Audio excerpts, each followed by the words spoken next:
Hey, everybody, welcome to the replay.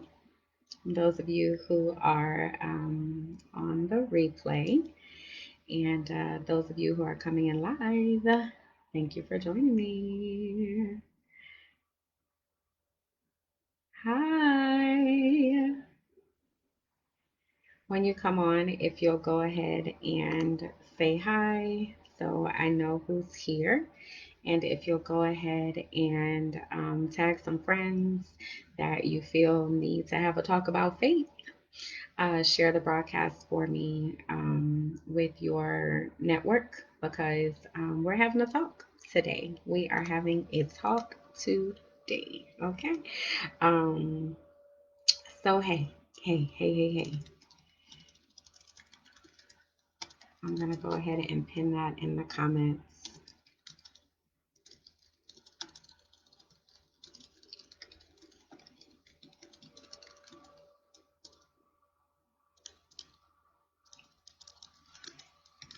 Hey, y'all.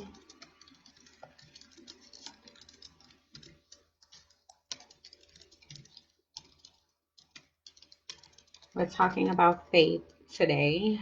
Usually I come on Sundays, but this couldn't wait. So I'm trying my best to like contain everything that I have inside of me because it's a lot. So I want you to go ahead and tag your friends. Hey, Sandra. I want you to go ahead and tag your friends because anybody, might be friends, family members, whomever, that really needs to have a conversation about faith. I know, I'm certain that what I have to share, some people are able to benefit from. So do me that favor and go ahead and tag some people, share the broadcast, start a watch party, because this is about to be a lot. This is about to be a lot. Um, so I'm just going to wait just a second. I just want to pin this comment right quick.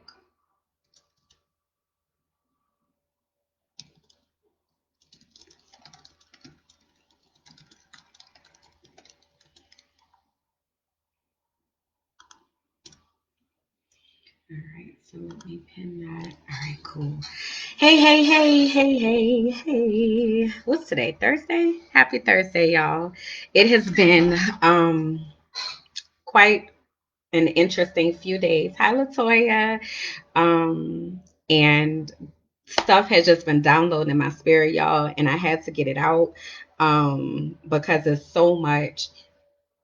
So I really, hey Adrian, it's so much that I was like, I got to talk through this because I know somebody else needs to hear all of this stuff that God has been downloading into my spirit. So, it's a lot, y'all. Like it's a lot. So I want you to tag your friends, tell them to come in, share the broadcast. I'm just gonna wait about one more minute, and then we're going to start talking because I got y'all. Like I was walking around the house like a mad scientist earlier today. Like there was so much that was just happening. It's like all of this stuff was just flowing through my brain, just flowing through my brain. And I was just like it was crazy. Hey Aisha.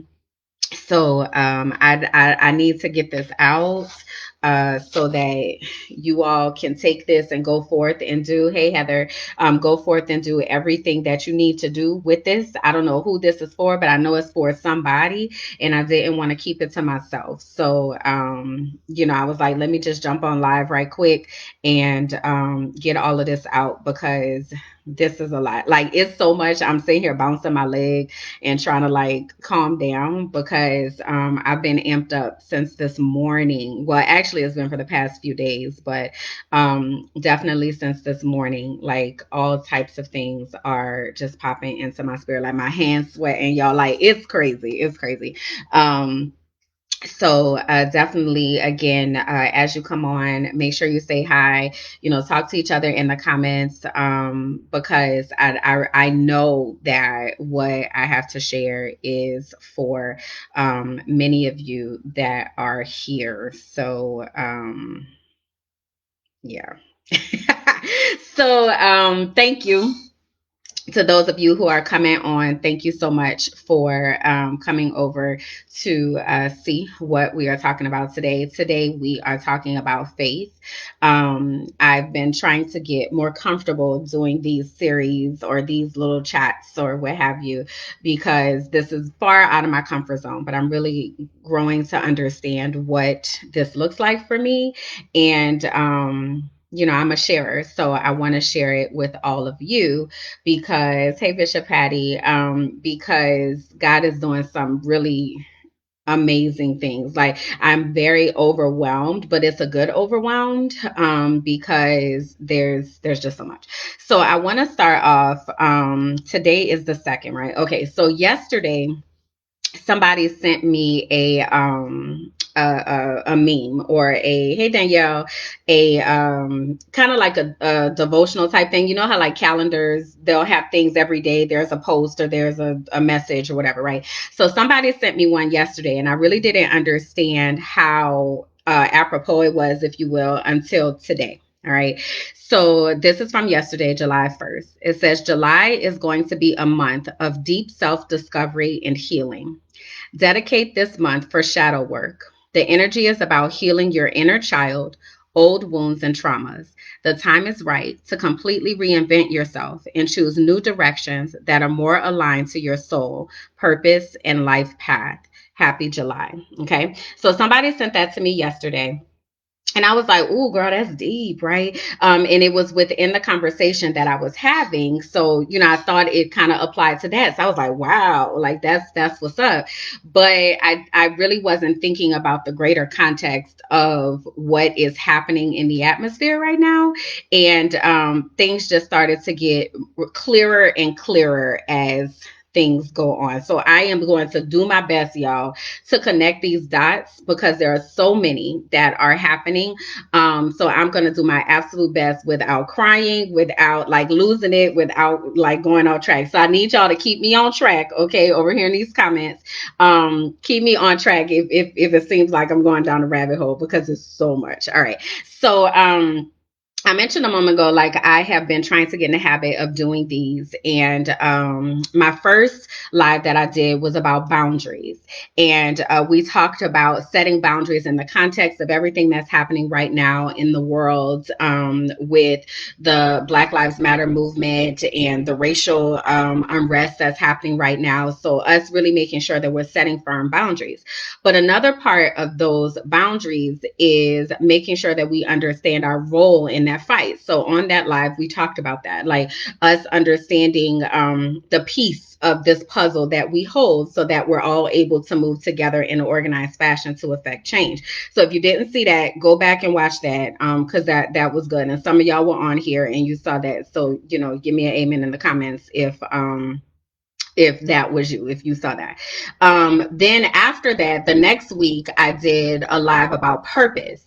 So we talked about understanding how God created us, understanding our spiritual gifts, understanding the unique design that each of us has, so that we are able to be who God called us to be, able to embrace the parts of us that He's given us that other people may label as negative, but they're actually positive things, and we just really need to understand the way that we were designed so that we're able to be most effective. Okay, so that was good, right? All right. So again, if you were on for that one, give me an amen in the comments so that I know who I'm talking to. So I did those two lives. So then, hey Bianca, so then some things started happening, right? Things got really crazy here in Tampa, and I didn't do lives for maybe 2 weeks now. I haven't done a live on Sundays. So I was like, oh, I'm probably going to come back at the end of the month. And once I move, because I'm moving, and once I get all of that settled, I'll come back. But God, that wasn't God's plan. So God was like, ma'am, you're going live today.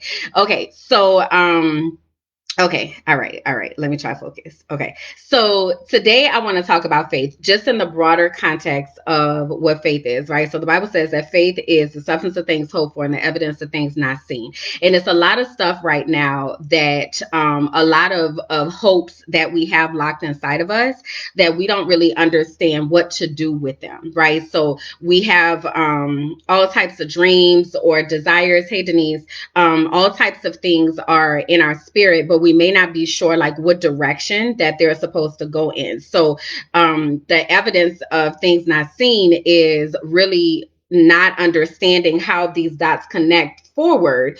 Once we get there, we can connect the dots backwards, but we don't really understand how it connects forward, right? So on this faith walk, it's really important to conceptualize what faith is so that we're able to operate in it. Okay, so I'm talking to myself like while I'm talking to you all because many of you know, and let me just go ahead and say it, I'm gonna be super transparent. So I'm gonna just share the things. But anyway, so many of you know that I have not been working since November, like actual 9 to 5 job.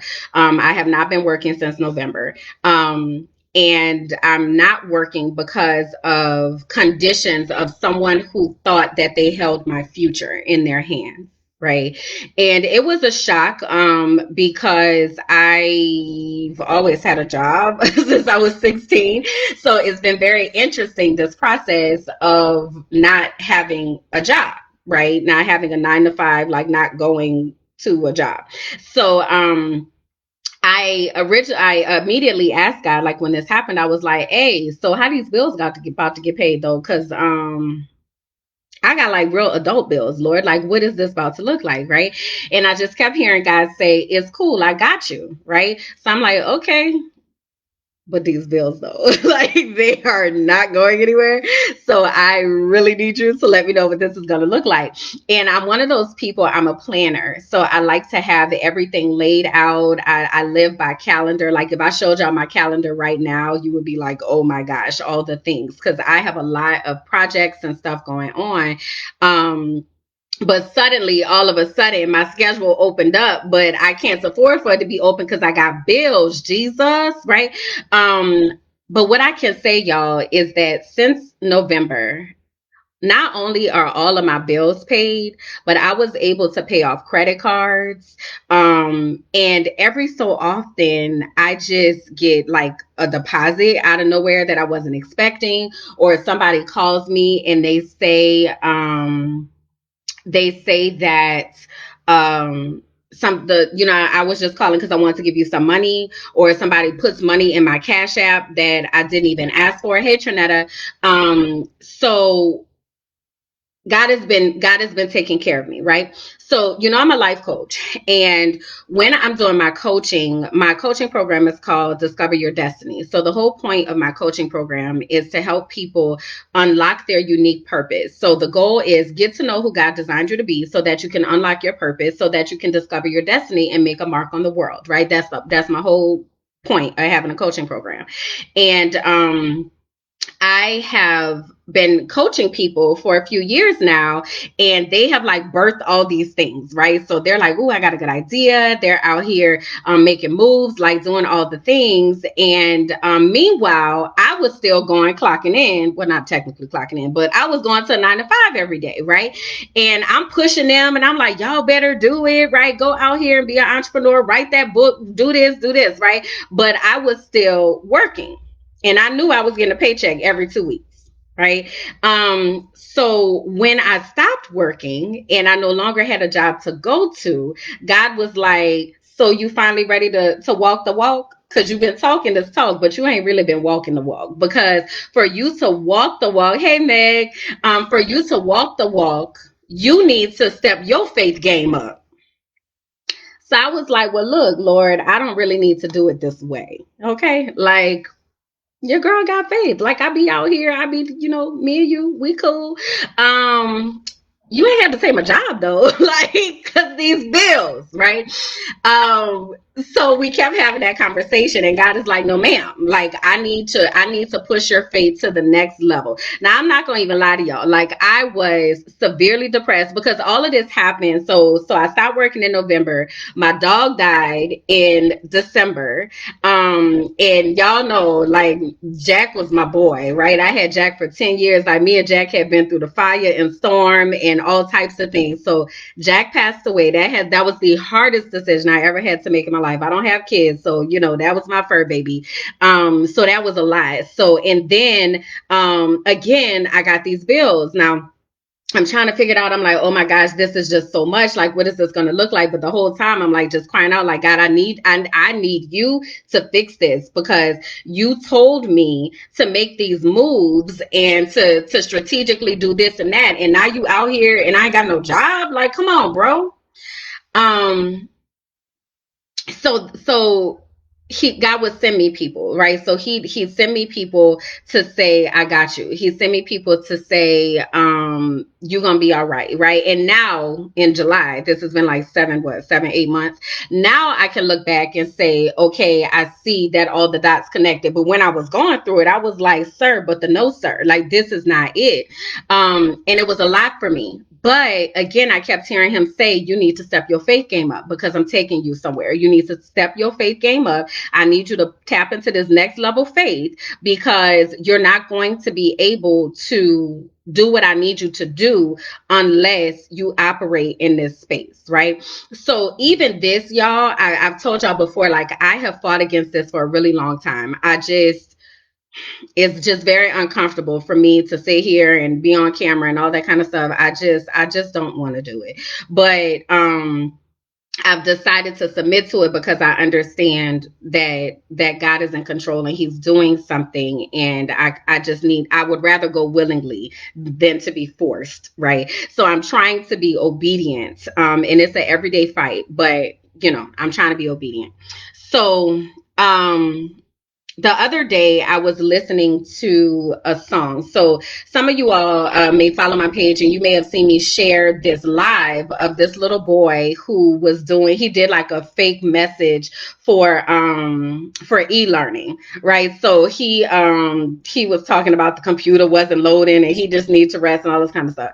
So you may have seen that, kept on stage, shared it, and like a whole bunch of people, like he went viral. But I know this little boy. We did our acting and modeling training together. So I've known him since he was like 11. And he left a real impression on me. I've kept in touch with him, and I keep in touch with his mom. He was on Broadway as young Simba in The Lion King. So I had gone over to see him, and I'm just really proud of him. Like, I'm godly proud of him. So anyway, so he did this live. He goes viral, right? But then everything explodes with George Floyd and all of that or whatever. So he got off of Facebook. So the other day, his mom posts a video, and she's like, Ramon, his name is Ramon Reed. She's like, Ramon got off of Facebook because there's a lot going on right now, but he wanted to do a cover of this song because he sings really well. So just say he wanted to do a cover of this song. So he does Stand Up by Cynthia Erivo. Now, this is from the movie Harriet. If you have not seen the movie, I definitely recommend that you go and see it. But I want you to, I'm going to drop the link in the comments with the lyrics, because this is exactly a part of what I want to talk about. Okay, so let me unpin this comment here, and let me pin that one. Let me figure out how to do that. All right, so unpin that, pin that. All right. Okay. So, yes, Danielle says, I love that song. Me too. Right. I remember watching the movie, and I'm one of those, because I kind of operate in the acting and modeling world. I stay until the very last credit rolls. I'm trying to see if there are people that I know that worked on the project, or who I might need to get to know who worked on the project. Right. So when I saw the movie, I remember sitting, in the theater and listened to the song, and I was like, man, that's a powerful song. Okay. I haven't really listened to it since. I think I maybe listened to it maybe when everything first like started popping off with the protests and all that kind of stuff, but I hadn't really listened to it with intention. Well, Ramon did this cover, and because I like Ramon, I was like, oh, let me see, let me see what his little spin on it is, right? So I listened to it and it just hit me different. So what I want to do is I want to go through these lyrics because I need y'all to appreciate what God is saying right now, because he has told me something specifically for me, but I believe it's for a lot of you all as well. Okay, so I'm going to go through these lyrics.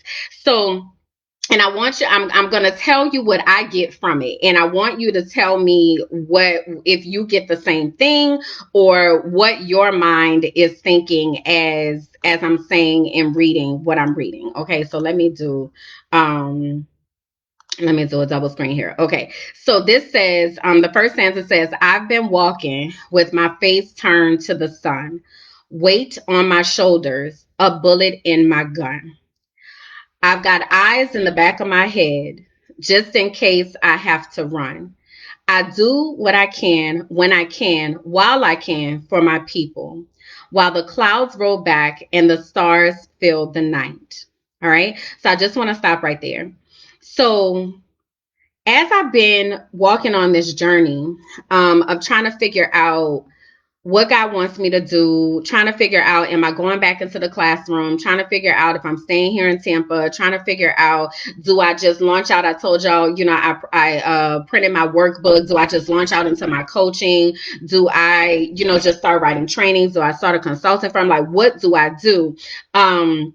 I've just been walking, but the burden has been so heavy, y'all. Like, I would be sitting here lying to you if I didn't tell you there have been so many days where I was like, I cannot do this. Like, God, I don't know who you think I am, but I can't do this. Like, this is too much. My sleep has been off. Like, it's just been a lot just trying to figure out what I do. Like, this weight has been just really, really heavy. And he continues to send me people, but I'm carrying this, I'm carrying this on my own. And then I have a lot of people that are connected to me that are also going through things. So then when they're going through things, that weight impacts me as well, right? So I'm like, okay, so this weight is on my shoulders. Then it says, I've got eyes in the back of my head just in case I have to run. So what that reminded me of is my discernment. Okay. Now, I don't know if I've talked to you all about how my discernment works, but if you have never seen the movie Devil's Advocate, I need you to go and watch Devil's Advocate because it is the exact way that my discernment works. So when I walk into a room, I'm usually very, very quiet. I kind of sit like on the outskirts, or I may see somebody that I know and I go and engage with that one person, but I am not like Miss Social Butterfly when I walk into rooms. And the reason I'm doing that is because I'm discerning spirits the entire time. I'm trying to figure out what people's intentions are. I'm trying to figure out, are they operating from good places or bad places? And what happens is when I'm looking at people, I see filters over their faces. So if you've seen Devil's Advocate, you know exactly what I'm talking about. You can be in the movie, they'll be talking to somebody, and then the person will transform like into a monster. And that's how my discernment works. I can be looking at somebody and I will see the filth of the spirit that's inside of them manifest on their face. Like, I see it in front of my face, right? Now, I'm sure you can imagine that this was crazy scary until I figured out what it was, because I thought I was nuts is what I thought was happening. But I finally figured out through research and through figuring out my spiritual gifts and all of that what was happening, right? So this line where it says, I got eyes in the back of my head in case I have to run, I'm always paying attention. And y'all will testify, those of you who are in the comments that know me, I will say things like, it's something about that person that I just can't really get with. I may not be able to put my finger on it at the time, but I'll say, yeah, I can't. No, their spirit ain't right. And it might not be revealed at that very moment. I've seen it, but it might not be revealed to the other person at that very moment. But then something happens down the line, and they're like, "Girl," and I'd be like, "Yeah, I told you." Right. So I always say one day people gonna learn to listen to me because my spirit be on point, like in real life. And I know that, right? So I got eyes in the back of my head just in case I have to run. I do what I can when I can, while I can for my people, while the clouds roll back and the stars fill the night. So let me be very clear that everything that I do is intentional. There is not a thing that I do that is not an intentional move. Every single thing that I do is intentional. And everything that I do is for the betterment of people in general and people that I'm connected to. And I will pour out every single thing that I have for my people, right? I am absolutely team. I want everybody black to win. I want everybody who's connected to me to win. I'm the person where I'm like, listen, if I win, you win, we all win. What is your skill so I could get you plugged in? Like that is me. That was bars, by the way. But anyway, I do everything that I can for the people that just for the people collectively, but for the people that are uniquely connected to me. I'm always asking God, like, tell me who I need to bring with me. Like, just tell me, right? Because I'll grab them. Like, they need to come, right? So I do what I can when I can, while I can for my people, while the clouds roll back and the stars fill the night. That's why I'm going to stand up, take my people with me. Together, we are going to a brand new home. Far across the river, can you hear freedom calling? Calling me to answer. Gonna keep on keeping on. I can feel it in my bones.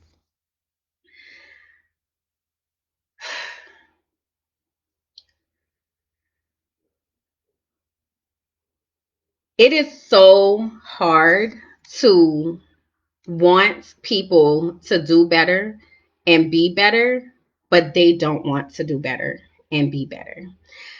I am always baffled and saddened by me saying to somebody like, come on, like, I got you, do better, like, you can do better, you can do different, you can, like, let's go, right? And this song is from Harriet Tubman, right? Now I'm not trying to say I'm Harriet Tubman because I'm not Harriet Tubman, right? So but I do believe that I have a calling that is very similar to Harriet Tubman, in that God has called me to take people with me. Like he's called me to do that. And I know that. And I'm always trying to stand up and speak for what's right. And I'm always trying to make sure that I illuminate the voices of people who don't have a voice. And I always somehow seem to be on the front lines of getting stuff done. Like if any of y'all been following here in Tampa and following the school board race and following the things that are happening with our kids, like, you know, I'm not afraid. Like I'm not afraid to stand up. And that's been since I was a kid. I've always been that person to stand up and say something because I believe that people should win. I just believe in my heart that people should win. And I think that we should work together to do that. But I also realize everybody doesn't believe that, right? But that's my belief. Like I really just feel like if I show people that we could win together, that, you know, they'll go, like they'll get it, right? So when I'm reading this, is that's why I'm going to stand up, take my people with me. Together we are going to a brand new home. Now I feel like that new home is both literal and figurative, right? So a few of y'all on here, a couple of y'all on here have texted me and told me that you're about to get a new home. So that's the literal home. For instance, I'm moving. I'm about to be in a new home. But for others of you, that brand new home that's far across this river is not necessarily a physical home, but it is a new way of being. that you're about to encapsulate. It's a new environment that you're about to create around you, and it feels far. Like it feels like you have to leave all of the things that you had going on before for you to reach this brand new home, right? Um so it says, together we're going to a brand new home far across the river. Can you hear freedom calling? And that freedom is, for some of us, financial freedom. For some of us, it's freedom from abuse and toxic relationships. For some of us, it's freedom from a mindset that we were holding that was keeping us from doing what God called us to do. And we know with full certainty that He has said to do these things, but we keep saying, I don't know, or you keep saying that, it's not you, or whatever you're saying to yourself. But that's the freedom that God is trying to get to you. And it feels far, but it's constantly calling. And it says, calling me to answer, gonna keep on keeping on. I can feel it in my bones. And when I tell y'all, I just said this earlier and I didn't realize it was in this song until I went back. And yes, Trinetta, like strongholds, yes. So freedom from all of those things, right? And it's in your spirit. Like you can feel it in your spirit. At least I can feel it in my spirit. I can feel it in my bones. That's why I told you, like, I'm sitting here, my leg is bouncing. Like I'm trying with everything in me to make this as clear as I possibly can, because I know that I'm supposed to say what I'm supposed to say, but it's so much that's coming in my brain. But I can feel it. Like I just feel it in the atmosphere. I feel it with everything. There's just this buzz of anticipation that's on the horizon for those of you all who are listening to me and are connected to me, and the people that are connected to you, right? Okay, let me read the next part. It says, early in the morning, before the sun begins to shine. God has been waking some of y'all up in the wee hours of the morning. I know He's been doing it to me, and anybody who knows me knows that I love sleep, yo. I will sleep. I love sleep. But I have been, like I told you, I haven't been sleeping well. So I'll go to sleep at 3 and then I wake up at 6. And now, God is like, hey, let me holler at you right quick. Like early in the morning before the sun begins to rise, God is talking to you about things. And that's the golden hour that I really need you to pay attention to. Because if He ever wakes you up at that hour, it's because He's trying to tell you something in particular that needs to apply to what you are doing at this time. Okay. So early in the morning before the sun begins to rise, we're gonna start moving towards the separating line. Remember those boundaries that we talked about? That's that separating line. So we talked about how a boundary is a line that demarks where one property ends and the next property begins, or where one entity ends and the next entity begins. So there is a separating line that you all have drawn in the sand. And that line is separating people that are going with you, versus people that are staying in this phase, as opposed to people who are going with you to the next phase. And some of you all have been putting this off. Like you're not acting on it. You've been told, I need to set these boundaries. You've been shown that there are certain people, but you steady trying to drag them with you for being loyal or being a friend, or we've been friends so long, and whatever, and whatever excuse that you're using. And I'm trying to tell you, God is trying to separate you from them so that you can keep moving, right? This next line says, I'm wading through muddy waters. I got a made up mind. Things are not clear right now. So as you're coming to this separating line, you're going back and forth and you're trying to figure out, what direction do you go? And things feel muddy. They don't feel clear. I can't see forward, right? But I want to remind you, that's when faith kicks in. That's the whole point of faith, is that you can't see. I want to say there's a quote by Martin Luther King, and he says, faith is taking one step when you can't see the next, or something like that. I might be jacking it up. I don't know. But that's really close to what it sounds like. But it's because it's muddy, it's foggy, like you can't see what's happening. But you know that you're at this line. And again, faith is saying, I'm going to step over that line and I'm going to separate myself from people that no longer serve me. I'm going to separate myself from relationships that no longer serve me. I'm going to separate myself from any type of stronghold or any type of situation that no longer serves me. That might be a job, that might be a home, that might be a car, that might be a spouse. Well, hopefully not a spouse, but might be a relationship, might be a friendship, might be it could be anything, right? So where's that separating line? Where is the where's that demarcation of this change that's about to happen? So it says we're going to start moving towards the separating line. I'm wading through muddy waters. You know, I got a made up mind. And I want you to remember that making up your mind is just as simple as making up your mind. It's making a decision and then deciding that you're going to move forward on that decision. Now, God is not the author of confusion. So whatever he's told you to do, he's told you to do it a few times now. He sent you confirmation and you just being hard-headed, to keep it real. I know, because I'm hard-headed. So again, I'd rather you go willingly than to not, because it's not fun when he makes you go. So, you know, I got a made up mind. And I don't mind if I lose any blood on the way to salvation. And I'll fight with the strength that I got until I die. So some of us, when we're thinking about pruning, like the pruning process and stripping away relationships, it can feel hard.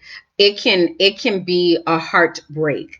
You can feel, sometimes we feel like we are literally going to die because we have separated ourselves from these relationships. But God, there it is. Thank you, Christina. Faith is taking the first step, even when you don't see the whole staircase. Yes. God is doing all of this for our good, right? So we have to kind of take the mindset of, even if it hurts, I'm still going to press forward because I have faith that at the end of this, that all things are going to work together for the good, right? And we'll get to the end in just a second. So again, it says, I'm going to stand up, take my people with me. Together we are going to a brand new home, far across the river. Can you hear freedom calling? Calling me to answer. Going to keep on keeping on. Then she says, and I know what's around the bend might be hard to face because I'm alone. So I want to talk a little bit about this being alone, okay? Because whenever you are standing up for something, sometimes you got to do that by yourself. And it sucks and it makes you feel like you're not doing the right thing because you're out there on the limb all by yourself. But in reality, this is God separating you. Again, think about this separating line. Hey, Miss Dillon, think about that separating line that's there. So God is separating you so that you can stand apart to do what he's calling you to do. You are so unique and you are so called that you cannot just blend in with everybody else. That is not your calling. And the more that you try to blend in with everybody else, the more uncomfortable that it gets, because that's not what you're supposed to do. So there's a season where you have to feel like you're alone. I just said to my friend yesterday, I was talking about this whole process, and I said, I just feel so many times like I'm by myself. And I know that I'm not. Like, I know that all of y'all are connected to me, and I know that they're like, I have friends and I have family and I have people, you know, across the country that love me and people that will show up for me. But the truth of the matter is, I feel like I'm by myself in this fight a lot of times. And it's really validating when I have somebody to fight along beside me. But there are so many days that I feel like it's just me. And I'm doing everything that I can. And I'm asking myself, I'm like, God, why don't these people want to listen? Like, why don't they want to do better? Like, why don't they, what is happening? But then I'm reminded that I understand my calling, and I understand that when I'm called to say things that people don't necessarily want to hear, that causes them to separate. And then I'm just standing here just looking. But I have to be okay with that because I know that I'm not alone. I just feel alone. And I know what's around the bend might be hard to face because I'm alone.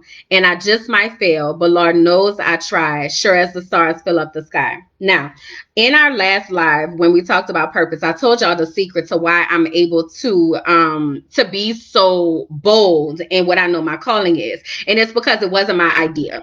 This was God's idea. So when it says I just might fail, I might fail, but God ain't about to fail because this is his name on the line. Okay. So I find a lot of confidence in that because I know that if he wins, then I win. because I'm his daughter. So I'm connected to him and he's not going to fail. So even if I fail in my own might, it's not about my might and my power, it's about his. So I have to connect to him so that he's able to make sure that I win. Okay.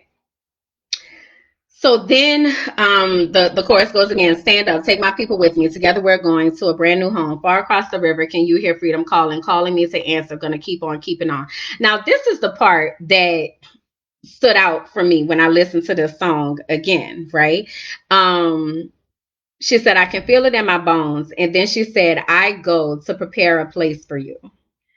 I go to prepare a place for you. And it's very soft, just like at the end. I go to prepare a place for you. I'm getting emotional. Hold on. Okay. Breathe. Okay. So she said, I go to prepare a place for you. And this is why I took my makeup off, y'all, because I knew I was gonna like be a mess. So, hey Candace. Um, okay. I'm gonna try to focus. Y'all gonna have to just kind of hear me through all of this because it's a lot. So I have been struggling with whether I stay or go here in Tampa. Um, I've been here for 17 years and it's been cool. Um, And I've said many times over the course of years, you know, I'm going to move away. Like, I'm going to go to Atlanta. I'm going to go back home to New Orleans. Like, I'm going to go somewhere else. And just recently, God like slapped me in the face and was like, pack your stuff and roll out. And I was like, God, like I have so many things left to do here. Like I have so much left to do.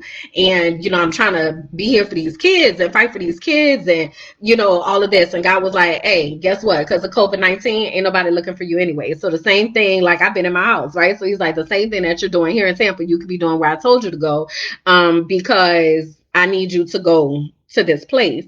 And the reason that he needs me to go to the place is because my job is to prepare this place because so many of y'all that are connected to me are supposed to then come and be connected to whatever it is.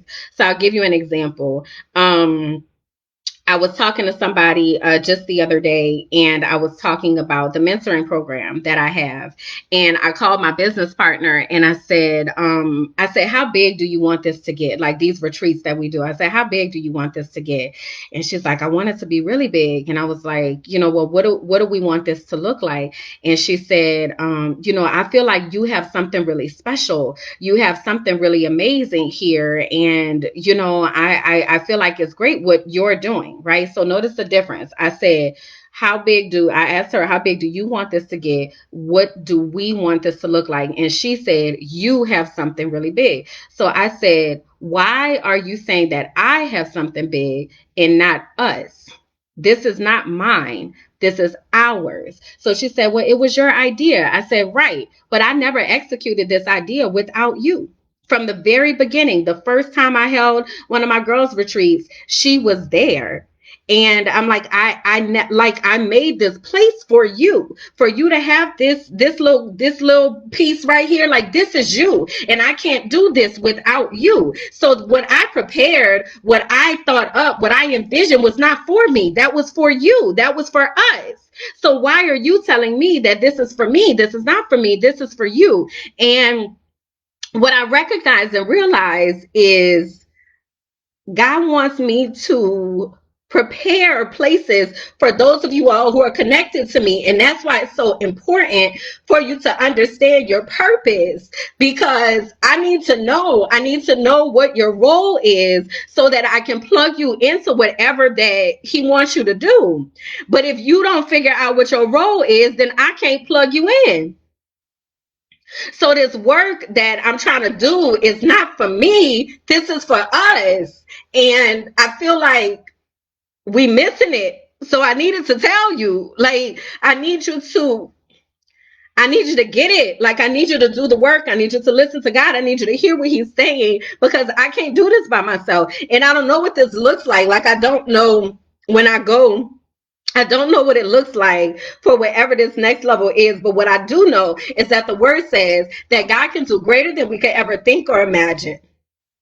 So I know what I can think in my head, but if it's greater than that, I need a team. I need some people with me because I can't do it by myself. Like I'm sitting up here thinking to myself every other day, I need a daggone assistant because this calendar is out of control. Like I don't know who made this schedule, but my God, it's a lot. So I need people that are going to fight along with me and that know where they're supposed to be in this fight. But that means that you have to do the work to be able to say, hey, Kimberly, this is what my skill set is. This is what I can do so that I can say bet because I know an opportunity is going to come up. I'll give you an example. Aisha is on here and Aisha and I met modeling, right?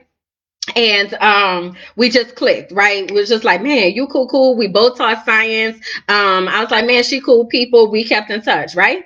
So I do Beautiful Brown Girls. And Aisha has been a faithful member of Beautiful Brown Girls. She is on every time we go live. My girl is on. She on. She comments. She on here right now, right? I know that she supports me. So we had a new spot that opened up to have another host come. So Aisha reaches out and she's like, hey, Kimberly, I heard that, there's this new host spot coming up and I threw my name in the ring. So I'm like, okay, girl, yes. And as a matter of fact, I was disobedient because I was supposed to tell Aisha about it and I forgot because I got so much going on in my mind that I didn't stop right then and tell Aisha, but thank you that God had my back and he told her to apply for this position. So she tells me, I'm gonna do it. And Aisha, I know I'm telling all your business. I didn't even ask you if I could do this. I'm sorry. Can I do this? I'm telling her testimony. But Aisha said, she said, she messages me and she's like, I'm going to apply for this. And she said she was kind of nervous about it. She's like, and I'm kind of nervous about it, whatever. And I said, girl, I just need you to be yourself. And she was comparing herself to me. So she's like, you do this so effortlessly and blah, blah, blah. I was like, girl, I didn't know what I was doing. When I first started hosting Beautiful Brown Girls, I had no clue what I was doing. Okay. I just know that I know how to talk to people. So I was just me. I'm like, what up, yo? We up in this piece, we talking today, like whatever. I had no idea. And there were just things that I would do naturally because I just thought that's what you were supposed to do, right? So I'm talking to Aisha and I'm like, she's like, girl, well, she just said in the comments, nervous. She said she was scared to death. Okay. So I'm like, Aisha, I just need you to be you, girl. I just need you to be you. And if it's meant for you to have, you'll have it. But before this I think during this conversation, I said, well, what do you want to do, Aisha? And she's like, I've hosted before and I want to host and, I want to be able to do this and I want to be able to do that. So she starts telling me about all of this stuff so that she wants to do. So I said, okay. I said, well, I'm gonna pray for you, but I just want you to be you. I just want you to be you, and that's that. Do y'all know Aisha texted me today, this morning, and said she is the new host on Beautiful Brown Girls. Now, what I know is had I not stepped out to take the position on Beautiful Brown Girls to be a host when I didn't know what I was doing, it was just a little something that God had put in me, and I was like, I'm gonna go ahead on and try this thing out and see how it works. Had I not gone through that, had I not been the person that I was, had I not been connected to Beautiful Brown Girls, she wouldn't even known about Beautiful Brown Girls. She wouldn't even gotten the advice to be herself to get this position. That's what I'm talking about when I say my goal is to prepare a place for you. That's my whole point. And there are several people like Bianca's on here. Her wife, Michelle Rayner Goolsby, is running for office. She's a civil rights attorney. Well, guess what? I have a whole platform full of brown girls. Had Michelle on the show. And I want you to tell people that you're running for office because some of these people are in your area. Right? So my whole job, like y'all, I promise you, everything that I do is with the intention for us to win. I don't do anything for Kimberly in real life. Everything that I do, and those of y'all that know me can testify to this, I'm always thinking about how I can make the biggest impact on other people. So I need you to know what your role is. I need you to know what your purpose is so that you can win. Okay? I hope that wasn't a spoiler alert because some of y'all on here from Beautiful Brown Girls, they didn't make an official announcement yet, but the cat's out the bag. Okay, so receive that. Okay, if you receive it, I want you to just say that you received it in the comments. Okay, so receive.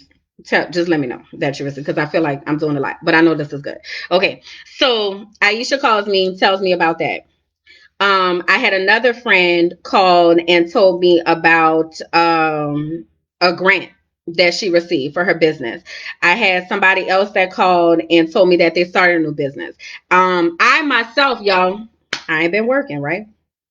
But I had all these contracts out that I was facilitating and doing, and I've just been waiting. If y'all know anything about the school district, they can take a long time to give you your money. Okay, so I've just been waiting and trying not to worry because my savings account is just about dry, and I'm really trying to figure out how much money I'm going to have for me to get from out of here and go do whatever God is telling me to do, right? But I got to trust that he's going to do it. My dad had sent me some money a few weeks ago, and he had used Zelle in Regions, Zelle with my Regions account, so it linked directly to my Regions account. And I didn't get alerts from my account. So he texted me. He was like, "Hey, did you get the money that I sent you?" And I was like, "No, where was I?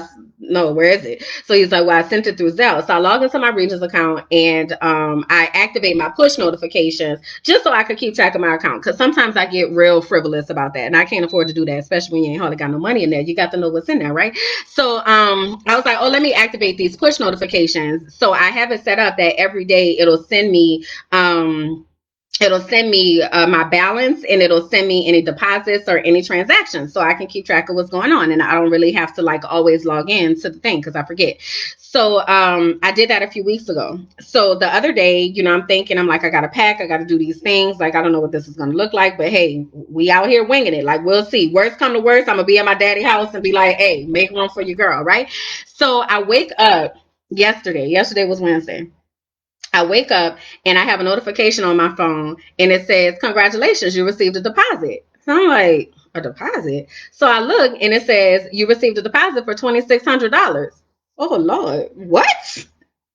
So I open up my account, and one of the contracts that I had put in has been fulfilled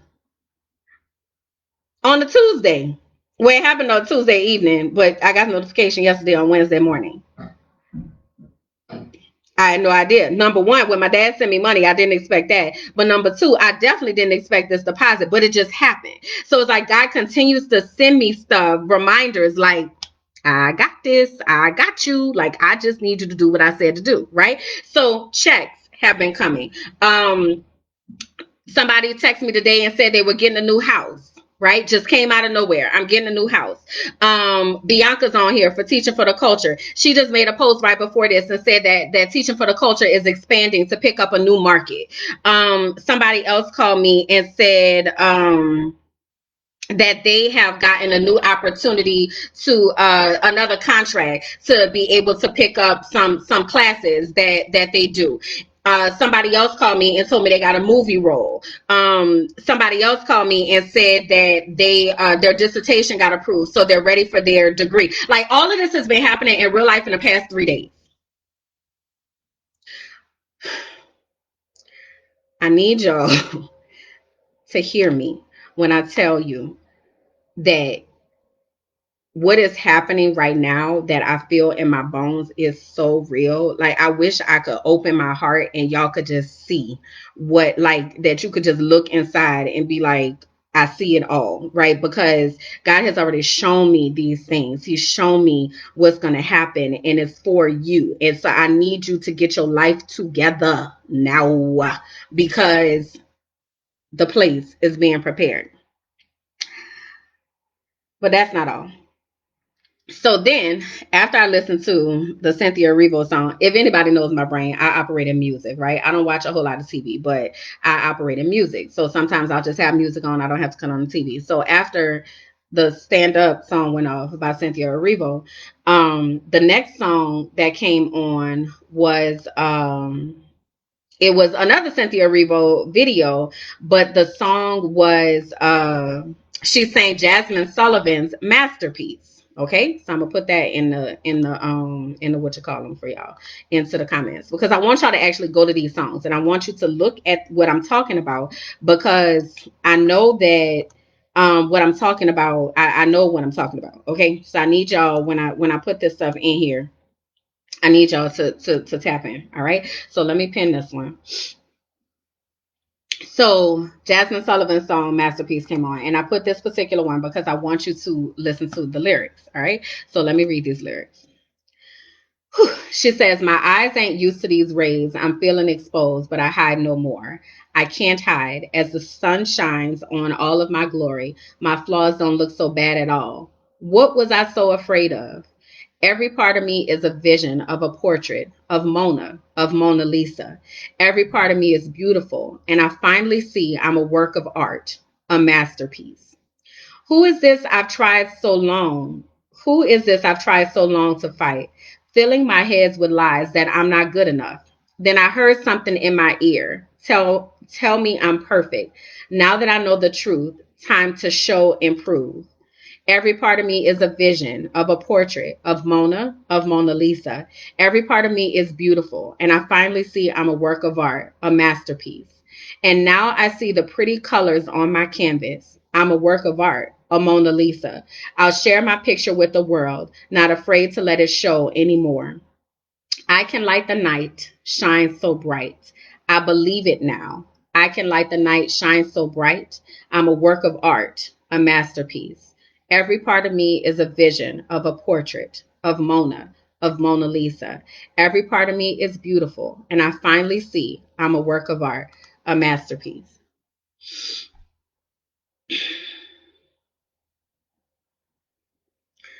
So then I was like, Lord, you really trying to slay me on this day. Like all of this has been happening, y'all, since like 12 noon. Okay. So I said, I hear you. So yesterday, talking to another friend that was talking about they're in school in grad school. And she said, I just feel like I don't know what I'm doing. Like I just feel like I'm trying to I mean, I don't know, man. Maybe I should just like throw this paper away. Like I don't know what I'm doing. And I said, it sounds like you have imposter syndrome. So she said, what's that? So imposter syndrome is, and Michelle Obama talks about this actually in her book, but a lot of people talk about it. So imposter syndrome is when you feel like at any moment somebody is going to like pull the cover off of you and they're going to reveal you as an imposter. That at any moment they'll say, I knew you wasn't all you were cracked up to be. I knew that you weren't as qualified as you claim. I knew they let you in here because you met the status quo and not because you were talented. I knew that it was all just a fluke and you wasn't really all that. And we do this to ourselves all the time. I do it all the time. I say things like, why are people listening to me? I'm just out here winging it. But the other side of my brain be like, but girl, when you talk, people listen. It's evident. Y'all sitting here listening to me, right? And I'm apparently saying something that's making some type of sense. But every so often, my self-talk will tell me, Kimberly, ain't nobody about to be listening to you, girl. What is you talking about, girl? That's imposter syndrome. And it's because of yes, Aisha said imposter syndrome is a destroyer of dreams because of our self-talk, the things that we say to ourselves, and a lot of times our self-talk is talk that has been programmed into our minds. So somebody has told us that we're not good enough, whether that's somebody we're connected to, whether that is this world, whether that is something you saw on TV, but somewhere we got the message that we're not good enough, we're not enough, we don't know what we're doing, we're not worth it, we're not worthy. And we say it to ourselves all the time. Shanetta, I've said it to myself many times. We say it to ourselves all the time. And this song came on and immediately convicted me in my spirit.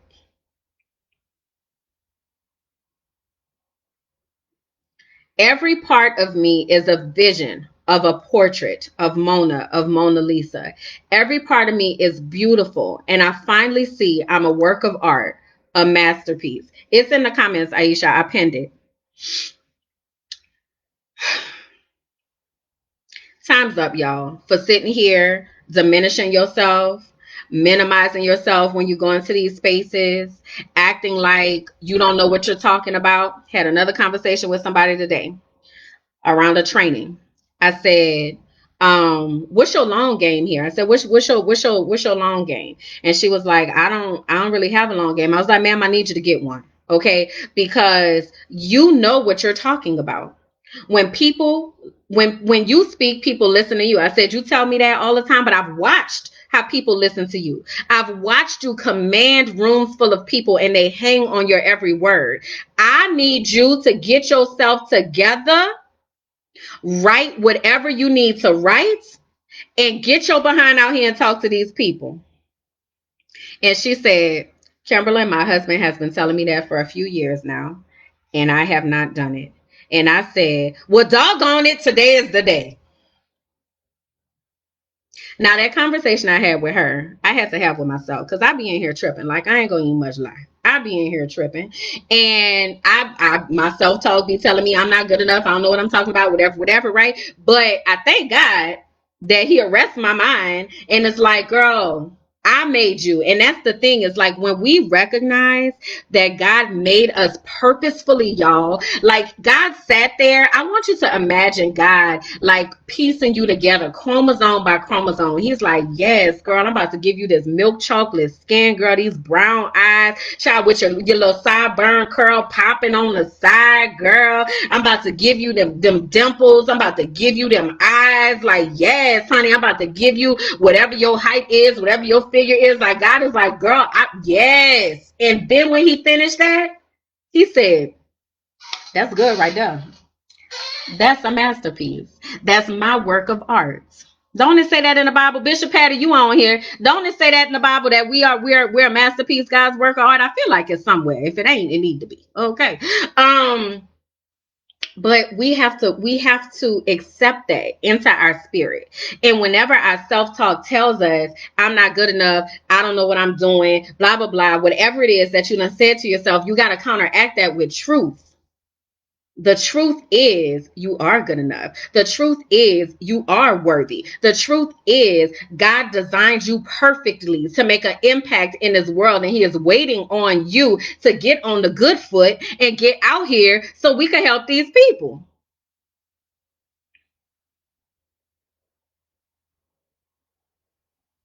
That's my dramatic pause. I wasn't frozen. So I need y'all to grasp a hold of this. Again, if you are receiving this, I need you to tell me that you are receiving what it is that I'm saying, because this is for somebody on here. Okay? So I dropped that into the comments. All right? So you can check that out. And I want you to listen to it. And I want you to hear what thus saith the Lord through Minister Jasmine Sullivan. Okay? But that's not all, y'all. I promise I'm going to let you go in just a second. So last night, um, I'm on the phone with, or on the video chat with my colleagues over there at Teaching for the Culture. And we talking about whatever we talking about, laughing at all this crazy foolishness that's happening right now. And I get a message. So let me open up a new window so I can read y'all this message, because this broke me down. Okay, and I'm gonna try my best to do this and keep my life together so that y'all can hear what I'm trying to say. Because I got a message from a message. Now y'all know I've told y'all before that I ask God for emails all the time. Okay. I'd be like, Lord, I need you to send me an email. I be out here tripping. I don't know if I am listening to you or if I'm listening to the spaghetti sauce. Like, I need you to give me a clear sign that I am doing what I'm supposed to do.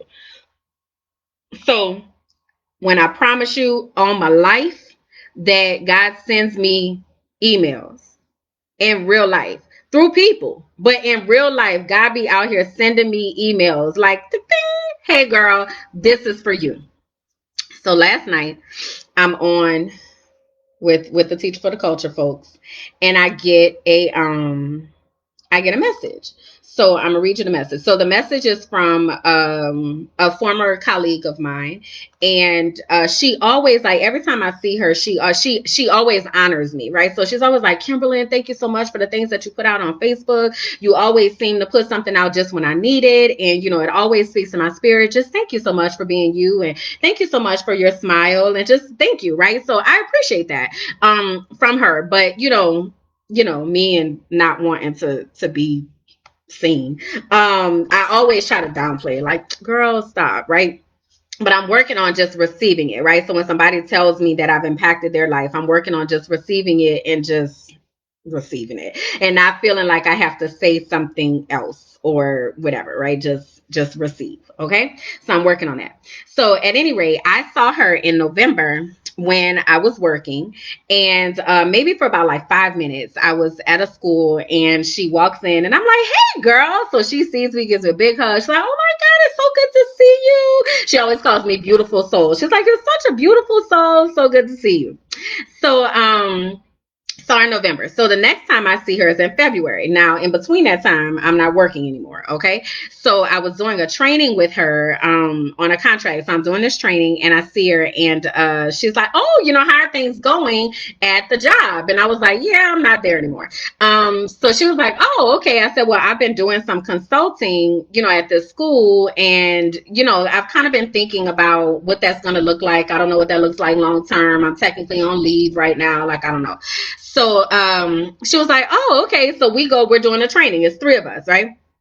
So then a little while later, she comes over and she's like, maybe on break, and she's like, Kimberly, when you do that consulting firm, you should name it a name. Now, I can't remember the name, and I kicked myself in the behind that I didn't write it down because my brain, child, these brain cells, they be done. Like, my memory is shot. But whatever the name was that she said to me, it was very impactful. Like, I was like, okay, I received that, right? Whatever the name was.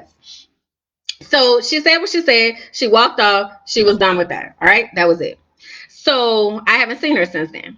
So she messaged me yesterday and she was asking me about, I've been talking about, the racial climate and setting boundaries and talking to people. So she was like, I value your opinion. How do you think I should respond to this post? So, I read the post and I was like, it really depends on how important a person is to you. We talked about this in our boundaries episode, right? So I'm like, depends on how important a person is to you. If it's a valued relationship, you may, want to exert their energy. But if their mindset isn't going to change, then you may just want to block them and keep it moving. So she was like, you're right about that. So now I want to read you what she said. She said, thanks, friend. Just didn't want to miss an opportunity, but your advice makes perfect sense. By the way, you are a force. I'm so enjoying watching this Kimberland emerge. You speak not just your truth, but from your soul, and channeling such passion and power. I know your future is going to be wildly successful. Your voice will reach so many. Just keep setting those goals and surpassing them. Thanks for the advice. One day I'm going to hire you for a coaching session just so I can get an in-depth one-on-one.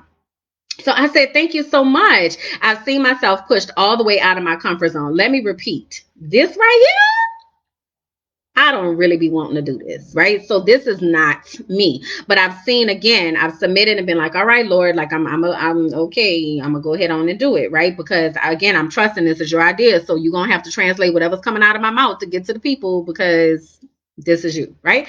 So I said, thank you so much. I've seen myself pushed all the way out of my comfort zone. It's been quite uncomfortable, but exciting at the same time. And I said, I'll tell you, since we are chatting, I'm leaving Tampa in 2 weeks. I'm not sure if I'm coming back, launching out on my own. If I can take a leave, I will. If I can take a leave, I may still train, but if not, I'll be on my coaching, speaking, and advocating for our children and systemic change. This is her response. Now I want y'all to type into the comments what your reaction is when I read this to you, okay? She said, I already knew that. I just didn't know when. Your grandmother stays close to you, and when I saw you at that school that day, she spoke it, followed with a strong head nod. I thought it was odd since you had just taken that job. I don't share with everyone, but I have the gift of knowing things. I knew it was coming. Yes. Although you will be missed here, I'm telling you, Kimberland, there is no stopping you. There is no stopping your purpose. It is already written. By the way, Think about using the acronym POWER in the book that you write, the one that will rocket launch you as a national sought after speaker and consultant. The P is for purpose. You will figure out the rest. Beautiful blessings as you set out on this journey to be a true difference maker, not just someone who spews empty rhetoric. Thank you for sharing this and making my heart smile so big this evening. So I read it and I was like, my grandmother, what is she talking about? So she's an older lady. So I was like, is she saying that she's my grandmother? Like, what is she talking about? So I read it again. I already knew that. I just didn't know when. Your grandmother stays close to you. And when I saw you at the school that day, she spoke it, followed with a strong head nod.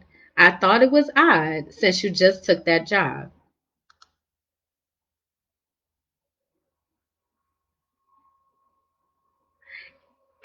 And I just immediately broke down in tears. So the backstory behind my grandmother is there was a summer when I was about to go to kindergarten. So I was 5. And it's 3 cousins that grew up together. I'm in the middle. So it's my older cousin, then me, then my younger cousin. And we went to stay with my grandmother for this summer. And we talk about this summer all the time. This summer, my grandmother taught me how to write cursive. I knew how to write in cursive going into kindergarten. Um, she taught me how to read. Every morning, we would wake up and we would have school. Well, first, we would exercise, and then we would have Bible study, and then we would have school. And I remember once I started teaching, telling my grandmother, I never thought I was going to be a teacher. And she was like, I always knew you were going to be a teacher. When we used to have school out in the country, you had the best class. Like you were out here, you had the thing structured, like you were out here doing the thing. She's like, I always knew that you were going to be a teacher. So that summer before I turned 5 that I spent with my grandmother, is like something that I've held on to forever because throughout my life, my grandmother was very absent. So she would not come to our events. She wouldn't come to anything that we had. Matter of fact, my grandmother never even came to my house until I was in college. And it was because she was getting older and she was trying to right all the things that she had done. And my family has a history of very toxic familial relationships. Like it's just very, very toxic. And like I would be standing outside of my grandma's house some days and I would see her in the window and I would be like, hey, nanny. We called her nanny. I'd be like, hey, nanny, come open the door. And she would not open the door because we had not called before we came over there. Like she was like, mm-mm. I think that's where I get my boundaries from. But she never came to our stuff, but she would go to my youngest cousin stuff. So me and my older cousin always said that our younger cousin was the favorite. It was like she was the favorite. So but we never like really had like a really really close relationship. It was kind of like that's my grandmother, but and I respect her because she's my grandmother and I love her because she's my grandmother, but we didn't have like this super duper close relationship. But I respected her and valued her because she was my grandmother. So my grandmother wound up getting dementia, and she started getting worse, and worse. And right before she died in April, and I went home in February, and my mom took me to go and see her. And she's at the nursing home. Dementia has like totally taken over her body. So at this point, she's really just laying there. And my aunt was in there, and my aunt was like combing her hair, and she filed her fingernails and all that kind of stuff. Because my grandma used to have her nails on point, child. They were always together. But I sat on the edge of the bed, and I was like, "Hey, nanny, hey." And she opened her eyes for a second, and like I could tell she recognized me in that second. So, and then she was gone. Like, as far as not gone like they're gone, but gone like it was a moment and then it was gone. And I was like, wow, like she really opened her eyes to see me. So she passes in April, and my younger cousin is like done. She called her mama, like she was ready to jump in the casket. Like it was really something. So me and my older cousin, after everything, I go back to my older cousin's house and we're talking about it. And she was like, I feel like I should feel a way, but I don't really know how to feel because we didn't have this grandmother that our younger cousin had. Like I don't know what that looks like. I always wanted it, but I never had it. I don't know what that looks like. So we were kind of trying to process, like, I know I should feel, like I want to jump in the casket, but I don't. Like, I'm sad, but I don't know. Like, we weren't that close, right? So last year, so that was in like 2017. So last year, my older cousin called me, and we were always the closer of the two. So she called and she's like, I went to see the spiritual advisor, and she's like, and when she was talking to me, she told me that Nanny is with me. So we were like, what? Why would she be with you? Because we just knew that she was with our younger cousin because that was her favorite, right? So, like, why would she be with you? So she was like, that's what the lady told me. And she said that Nanny wants me to put on this like family reunion type situation. So I said, well, I'll help you, I'll support you, because that's my dog. So I'm like, I'll support you, whatever you need me to do. This is really interesting, right? Now, in the meantime, I had not even talked to my mother in 2 years, which is a whole nother story. We'll have to talk about some other day. But I knew I was going to see my mother, and I knew that was going to be some type of conflict, but I was willing to go because Kalanda said that this is what we need to do. So I go home, we have the thing. It was a thing, and then I left, right? But I was talking to her, and I said, I wonder, I should go see the lady because I wonder who's with me. Now, I've never met my biological father. He committed suicide before I was born. So I never met him. And I actually just got connected back to his family maybe like 5 years ago, right? So I was like, maybe my father is with me, like, because they would tell me that he said he was really excited about his princess that was coming and all of this, right? So I was like, well, maybe my father is with me. Like, I wonder who's with me. I wonder who my person is, that's hanging out. Who's my ancestor? So for me to get this message yesterday to say that my grandmother is with me is like she's trying to write stuff from the other side because time ran out on her. And so, like Bianca had wrote a moment ago, like our ancestors are always with us. And I'm just reminded of that quote that we always say, like, I'm my ancestors' wildest dreams. And I think about how what my grandmother would say to me is, people listen to you. People listen to you. My brother, my cousins, like she'd be like, they listen to you. So it just all kind of came full circle, and I wasn't expecting it, but it is so timely in the midst of everything else that's been happening. So I said all of this to say, for the past hour and 15 minutes, I need y'all to step your faith game up because God is doing some things that are greater than you can imagine, greater than you can think, greater than you can even fathom in your brain.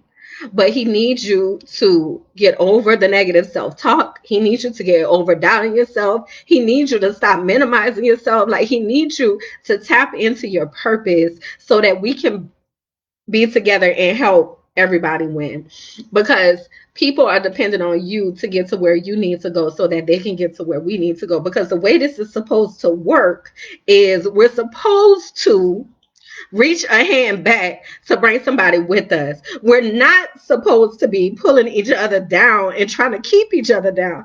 And it like saddens me so much. And that's why I have to get out of Tampa, like in real life. And in full transparency, that's why I got to go. I cannot deal with this crab in a barrel thing any longer. I can't do it.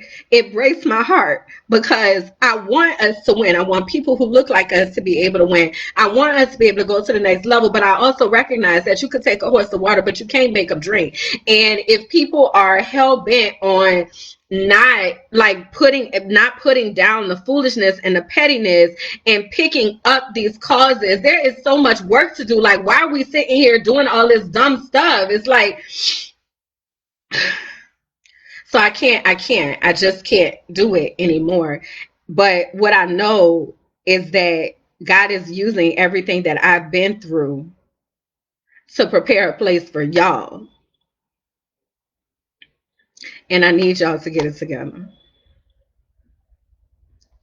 Trinetta said God has been speaking to me about faith for the past 3 months. So that's all I have to say. It's been a lot, y'all. Like, so what my prayer often is that God will download things into my spirit and paint a clear picture for me so I know where to go and what to do so I don't mess it up. And that is my prayer for each one of you, that you leave this, that you get quiet, and that you allow God to speak whatever it is that he needs to say to you, wherever your unique place is in all of this. He's going to identify it. He's going to illuminate it for you. And I need you to get it together. Danielle said, we talked about faith in Bible study yesterday. Someone said, faith that cannot be tested cannot be trusted. I'm in the middle of my faith walk, y'all. And I'm not going to even sit here and act like it's been easy. But what I can say is that I trust God. I trust God. And I do not know what this is going to look like. But the doors that I'm watching open, I'm just watching them open. I'm just watching, like, I wish y'all could just see inside my brain, just all this stuff that he's put inside my spirit. But the doors are opening, and I'm trying to take people with me. So you coming or no?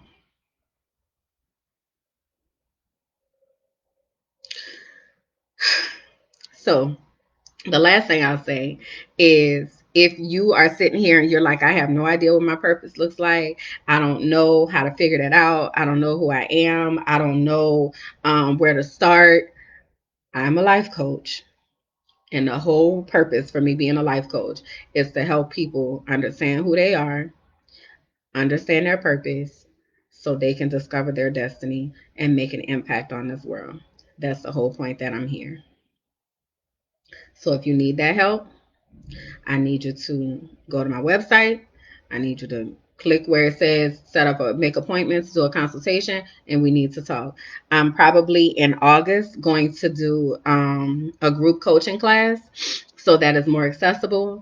I'm going to launch my book so that it'll be available on Amazon, and there'll be a support method there for you to get like different podcasts or whatever to get the content. But long story short, I need us to get it together because there's work to do. Okay. So, um, that's all I have to say. Um, thank y'all for the confirmations that you're putting into the comments, because that just lets me know that God was telling me to do this, which I know he told me to do it, but you know, it's confirmation.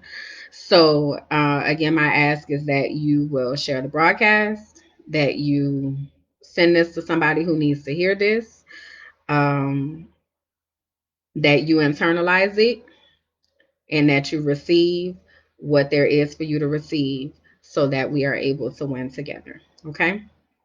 I love y'all very much. And y'all keep me in prayer, because there are a lot of attacks. But I'm not afraid. I want y'all to know that. Like, I'm not scared at all, because I know that God's got my back. But if you will just keep me covered in prayer, that the enemy will not ever have any type of victory.